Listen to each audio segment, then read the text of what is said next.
Welcome to the Sex After Kids podcast, a place for parents to come and learn together about the sometimes bumpy road back into the saddle of their sex life after adoption, birth, or joining a blended family. I'm your host, Sophia Ashley, certified sex educator and sex coach, mother and stepmother, and your totally TMI guide to becoming BFFs with your body and initiating easy and connected and confident, naked, sexy fun times. Here we are, one part science of sex, one part mindfulness magic, and one part straight up real talk to help you find the spark in yourself and your relationship after kids. I'm so glad you're here.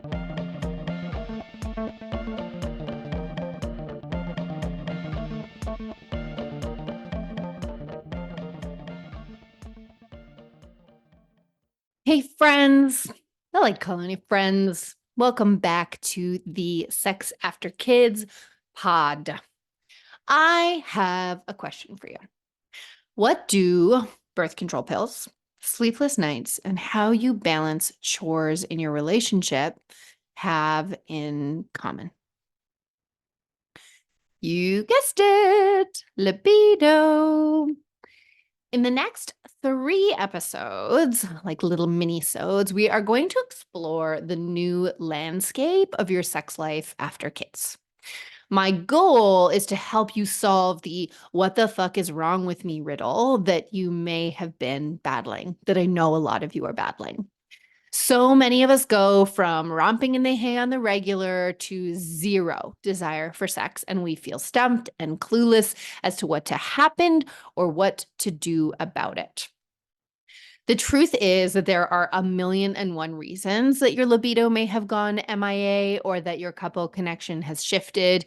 And I find most people I talk to are either ignoring the issue or feel hopeless because they're overwhelmed and they don't know where to start. There's no direction. So let's take a few deep breaths before we dive in and just land in this moment together. Taking these little nervous system moments is so important for our libido, and I just really want to try, as much as I remember, to model that in this podcast. So I want you to do a little visualization with me here for a moment. I want you to imagine a brick wall with me. It's got heavy red bricks that go as high as you can imagine and all the way to your left and all the way to your right. And there is no way you are going around, over, or under this brick wall. Your partner is on one side of the wall, facing their own bricks, and you're on your own side. And the connection and intimacy and sex that you want depend on you getting through this wall.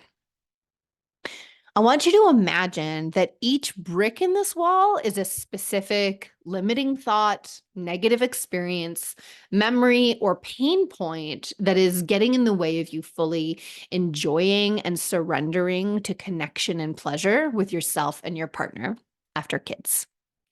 So we could try to take a run at the wall. We could go grab a sledgehammer. But in my experience, it's easiest if we start to get away from the totality of the wall and look at each brick at a time. And we can start to see little labels or names kind of appear on them. And just like in Jenga, we're going to find a wobbly one and we're going to pull it out, toss it away. And that's going to give us room to start making a hole in the wall that we can climb through. The thing that I want you to know here is, like, some bricks may never go away. And new bricks may come with different ages and experience. But as long as we know how to name the bricks and get some of them to wiggle and pull some of them out and toss them aside, as long as we can make a hole big enough to get through, we can get started on the path to more naked, sexy, fun times. So these next few episodes are about helping you to put some labels on those bricks and maybe start to find a few wiggly ones, right? We want to pinpoint this problem instead of feeling like it's this big amorphous thing. So my thinking continues to evolve a little bit around this, but where I'm at right now is there's essentially 4 different areas or different dimensions, which kind of sounds like a Star Trek episode, which my husband's a big fan of. Hands up if you're a Star Trek fan. But there's 4 dimensions in which things can change in our life that affect sexuality after kids. And those dimensions are the physical changes in your body and your partner's body, the emotional changes in you and your partner, the cultural messing that you've received and that changes once you've become a parent, and the spiritual ones. So the cultural ones might be notes about gender and how we interact. And spiritual connection would be a lot more with like how you connect to yourself, as well as what kind of messages come to you from your spiritual deity, your religion, your spirituality that you're connected to. So what we're going to do in the next 3 little mini-sodes is we're going to walk through each of these dimensions together, and I'm going to just share some non-exhaustive examples that can hopefully get you to start brainstorming about your own brick wall. Before we dive in, a preamble. Let's trust the process here, okay? It's easy to start to fall into despair and overwhelm if we feel like there just are too many bricks in our wall. So just remember, this is a first step, and I promise that each and every brick is removable or workaroundable or smashed throughable. And again, we do not have to get rid of them all to make progress towards our goal, okay? So deep breaths. Try to keep a neutral and curious perspective as you start filling in your breaks. I want you to think interesting, not, oh my God, I'm so broken. All right. We all have a sex brick wall. Society has made it that way. And by being willing to look at your brick wall and do some smashing and wiggling and changing of things, you are expanding your experience not only for yourself, but for your children, right? This is deep systems like intergenerational work here, which means it's not always simple, right? I also want to note that trauma and sexualized assault will come up in this conversation, probably not very deeply, but it will come up. Please be aware of that. Watch your own triggers. Take a pause if you need to. Take care of yourself in this process. Okay. We all have some dark stuff around sex. And if now is not the time to be processing that, that is okay. All right. Rant over. Let's dive in. So, what is there to know about the physical body and what might have changed when it comes to your libido after children? First and foremost, if you have a body that carried a child, it has changed a lot. We can look at that in 2 different ways. Number 1, there was a pregnancy. And actually, even before that, if you went through any kind of fertility treatment or IVF or anything like that, there was all kinds of physical changes, hormonal changes that would have happened through the attempt to get pregnant. Then there's the actual carrying of the baby, which is going to put pressure on your pelvic floor, your muscles, your ligaments, your literal bones move while you are carrying a baby and while you deliver a baby. And then there's the delivery part where maybe you got an episiotomy, maybe you had a C-section, maybe you had a small tear, maybe you had a big tear. Maybe you had a big amount of trauma that happened during your delivery, right? But from a pelvic floor and sort of like physical perspective, some stuff has happened to your downstairs business, right? Now, we have a lot of myths around this, including the fact that after 6 weeks, you're just ready to go, when actually it can take 1 to 3 years for your physical body to fully kind of land in the new place that it's going to be and put itself back together. I myself am still dealing with like sacroiliac joint and sacrum pain because like all that stuff moves, when you have a baby. So that can also mean that we end up with numbness, pain, or irritation when we have sex. And it can also mean we're either more or less sensitive. So some women or people with uteruses find that they orgasm more easily after baby, and some find that there's more blocks, or some find that certain, moves in the lexicon they had with their partner are a total turnoff now. and some new surprises are found. One example of that can be that a lot of women are like, my boobs are a no-go zone now. If I'm breastfeeding, if I'm chest feeding, these are tools for food now. And so I don't view them as sexual playthings anymore. And some people with breasts will find that all kinds of fun and interesting things are happening with their breasts now that they have had a baby. So there's very physical, real changes that have happened, which again, the main thing here is it can result in numbness, pain, and irritation. And that can obviously affect our sexual response. And then we can be more sensitive or less sensitive, and things that used to work may not work anymore. Right. This can mean pelvic floor challenges. This can mean leaking when you're jumping or running or just living your life, which can kind of be embarrassing and lead to some shame and weirdness.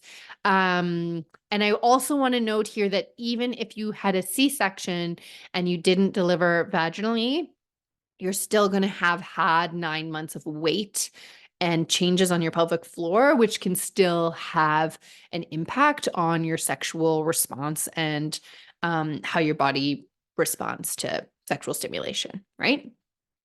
Even I had just the tiniest tear, pretty much in the same place for both deliveries. So it was like a level 1 tear. I think they did a stitch the second time, but I probably barely needed it. And to this day, so I'm 3 years postpartum of my second baby, 6 years postpartum of my first, there's a tender spot on the one side of my vagina on the inside wall, that depending on what's happening and where I'm at in my arousal, if my partner hits it, it hurts. And that can do with the emotions that are stored in there. And we'll do a whole other episode on that, as well as just like there's still actually a little bit of scar tissue and a little bit of tightness there. So even if you've had minimal tearing, it can still have an impact on your sexual response and feeling. And the important thing to know with a lot of stuff that we're going to talk about in today's episode, which is kind of the physical stuff, is a lot of this stuff is what's easily fixable with a practitioner, right? So for pelvic floor stuff, we just need to see a pelvic floor physio. We may need to see a gyno and have some surgery depending on what's happening, but typically we need to do some Kegels, stretch out some scar tissue, and return that sensation and like full mobility back to our body, right? The other category of things that are happening here is breastfeeding, right? Or chest feeding, if that's what we're doing. That's going to release all kinds of hormones, which can impact how lubricated your vagina gets. It can also create a lot of pain during arousal in your breasts, or a lot of discomfort and weirdness when you like lactate when you're aroused. Like all of a sudden, the breasts just become this big focus. And that can be a sense of weirdness and awkwardness and discomfort for a lot of folks. And for other folks, it's not at all, right? But it is also important to remember that if you are breastfeeding, a lot of people don't know this, that it can be harder for your vagina to lubricate and harder for arousal to come. That is a normal thing. And we can either wait for our hormones to regulate after breastfeeding, or we can just know that and do things like lube and more foreplay and less intercourse and more creative things on the menu, right? In general, we're also looking at hormone fluctuations. So whether we're breast and chest feeding or not, our period's going to be finding its way again. We may or may not be stepping into perimenopause. You might be dealing with like just depletion of, so a lot of people who are breast and chest feeding end up just like totally depleted of all like minerals and vitamins and things like that. You might end up with an autoimmune illness like myself, which Hashimoto's, hypothyroiditis, thyroid syndrome absolutely affects your libido. It affects your, what am I thinking about here? Sleep. It affects your energy levels. There we go. And that's going to have a whole interplay with my libido, right? So again, what we're talking about here is we're just trying to name which of the bricks are here for you. Do you have birth trauma? Did you have a C-section? Did you have a tear? Do you have an autoimmune disorder? Are you at the age where you might be starting to go through perimenopause, or are you postmenopausal? These are each little labels in your bricks. And once we start to see which bricks you have, we can figure out, oh, okay, I need to see a pelvic floor physio, or I need to wait until I'm done breastfeeding. On and on and on, right?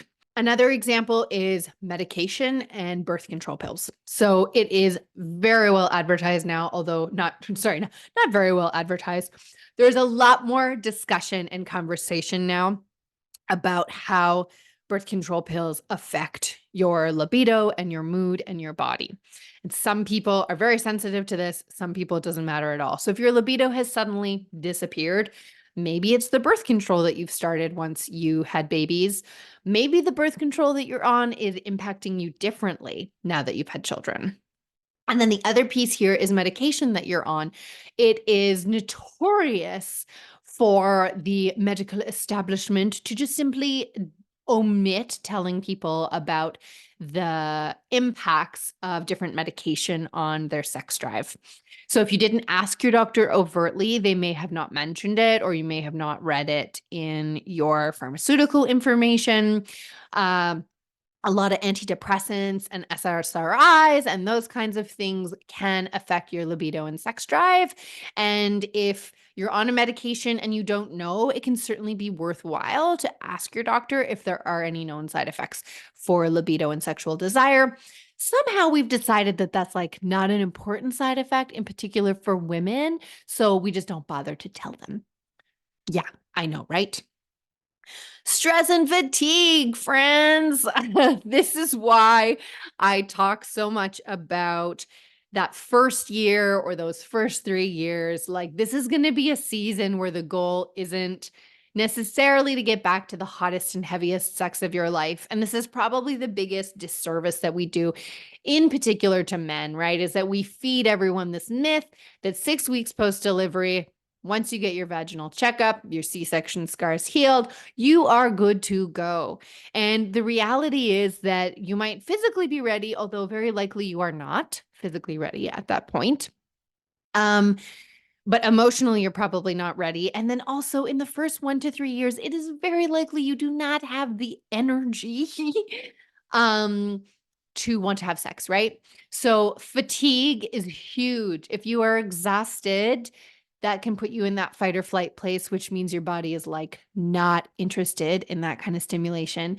And if you're stressed out, especially if you're dealing with your first baby or complications or lots of babies or a surprise baby or birth trauma or whatever, starting a new job, moving, you name it, all of those things are going to suppress libido. And so in particular in the early years, we need to be gentle with ourselves.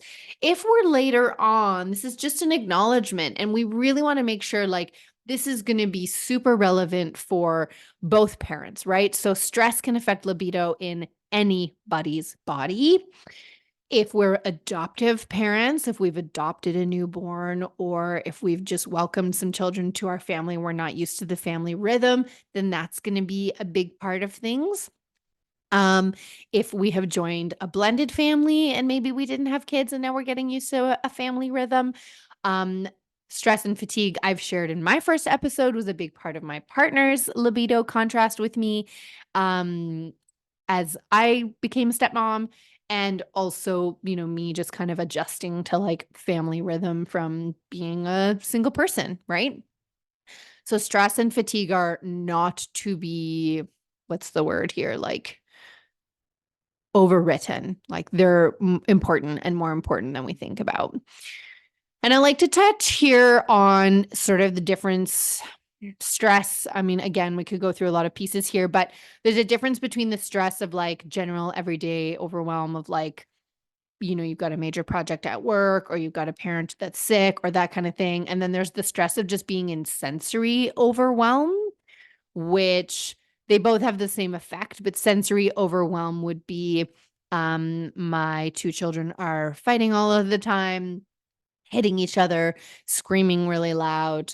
And so most of my evenings are too many people touching me, too many loud voices in my ears, too many big emotions. And when I decompress after that by 10 p.m., the last thing I want to do is like manage another person's feelings because I've been refereeing two people all day.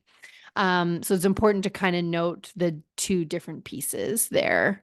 Um, and then the last piece, I've kind of touched on this a little bit. It's not the last one, but like, yeah, things that used to feel good don't feel good anymore. Things that didn't feel good do feel good now. It's easier to come, it's harder to come. And last but certainly not least would be the impacts of disability, whether that's chronic pain, whether that's physical disability, whether that's neurodivergence. And it's not something that we talk about a lot. I've had a few clients with ADHD, and it's something I'm trying to look more into. But ADHD focus or lack thereof, or the need for novelty, or like those kinds of things can make sex hard sometimes. As someone who lives with chronic pain, when I'm hurting a lot, my brain is in survival mode. And the last thing that I want to do is have sex, even if that sex could be supportive for me. Or if I'm navigating new chronic pain, trying to find or a new disability, trying to find positions that work for me and situations that work well for me can feel overwhelming. And so it's easier to just not bother, right? So, to sum up, in the physical dimension, what we are looking at here is anything that's suppressing our libido or things that are contributing to pain, numbness, and irritation, which can hamper or change the sexual experience that we have. Whole parts of our body may respond differently to sexual stimulation now. So most of these bricks in the category that we're talking about are fixed with the help of a healthcare practitioner, or they go away with time. Hello, sleep. Now that my kiddo has turned 3. Or we can accommodate them, right? So once I know that, oh, I'm a person with ADHD, and oh, who knew that ADHD had an impact on my libido and what I crave sexually? Oh, now I can explore that a little bit more. Oh, now I can figure out what works for my ADHD brain when it comes to sex and what doesn't, right? Or, oh, Sophia has low libido because of her Hashimoto's. Now that we know that, we can accommodate by not expecting her to be magically turned on all the time and instead creating a libido party, creating a party that her libido wants to come to, or maybe focusing more on sensual touch and other like nervous system support tools to help her ease into sex, right? Bottom line here today is that we're starting to put labels on the bricks. We're starting to demystify what might be going on for you so that we can figure out which bricks we can start to wobble. Once we do that, we can get a hole through the wall to hold our hands, our partner's hand, and then we can break the wall even bigger, and then so big that we might actually be able to even climb through and have a good time, right? So I want you to pause, reflect. Do you have one or two or majillion potential bricks in your wall? Has your partner listened to any episode of this episode, and do they have any on their list, right? I certainly have Hashimoto's. I have a little bit of residual from a tear that I have. I am just coming out of and still deal with a lot of fatigue and not a lot of time. And stress is pretty much an ongoing one for everybody. I don't think medication is a thing for me yet, although to be fair, I have not explored what the libido suppressing capacity is for the medication that I am on for my Hashimoto. So that's something that I could explore. So I have at least 5 bricks from this conversation today, and I'm sure many of you do as well. But this is about demystifying where we're at and starting to, if we keep with the bricks analogy, we want to start to pave the yellow brick road back to each other. I hope there was something here for you. If you heard something new that you hadn't considered before, or there was an aha moment, I'd love to see it in the comments. Like, follow, share it with a friend if you think there's something here for them, and I will talk to you soon. Bye. This is the part where we do the end bit, right?